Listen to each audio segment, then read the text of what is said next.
శ్రీకాకుళం జిల్లా ఆముదలవలస నియోజకవర్గం సరుపుచిలి మండలంలోని పాలవలస గ్రామంలో ఏడాది సుపరిపాలనలో తొలి అడుగు కార్యక్రమానికి శాసనసభ్యులు కూన రవికుమార్ హాజరయ్యారు. ఆయన మాట్లాడుతూ పాలవలస గ్రామంలో ప్రతి ఇంటి వద్దకు వెళ్లి ప్రభుత్వం చేపడుతున్న సంక్షేమం మరియు అభివృద్ధి కార్యక్రమాలను ప్రజలకు వివరించారు.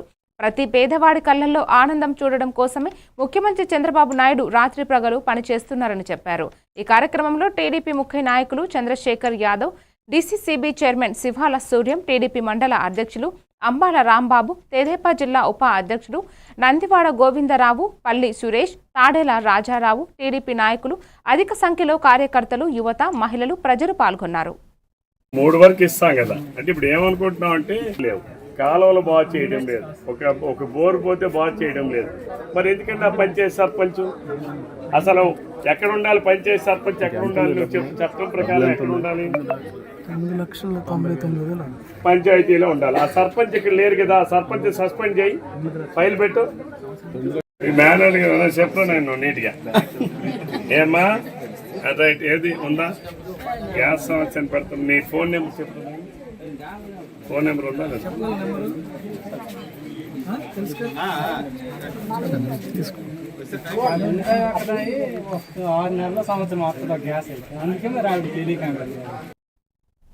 దివంగత నేత వైఎస్ రాజశేఖర్ రెడ్డి జయంతిని ఏలూరు జిల్లా చింతలపూడిలో ఘనంగా నిర్వహించారు.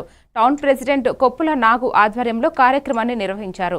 వైఎస్ఆర్సీపీ ఇన్ఛార్జ్ కంబం విజయరాజు మాట్లాడుతూ డాక్టర్ వైఎస్ రాజశేఖర్ రెడ్డి ఆశయ సాధనలో పయనించాలన్నారు.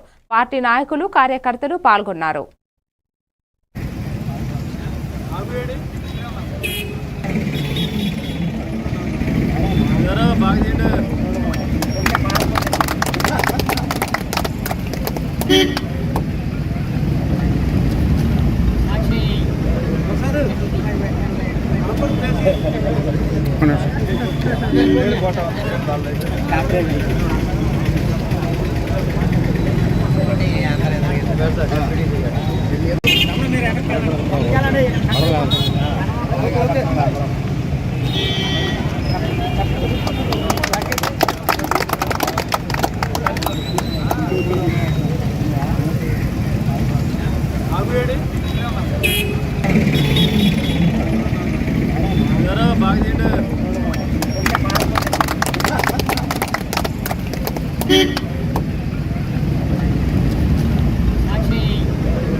ఎమ్మిగనూరు పట్టణంలో మోహరం వేడుకలు వైభవంగా ముగిశాయి. పట్టణంలోని ముగితిపేట, కొండవీటి ప్రాంతం, గంగన్న మసీదు ప్రాంతాలలో పీర్ల చావిడిలోని పీర్లను తీసుకుని ఊరేగింపుగా ఏటికి తరలించారు.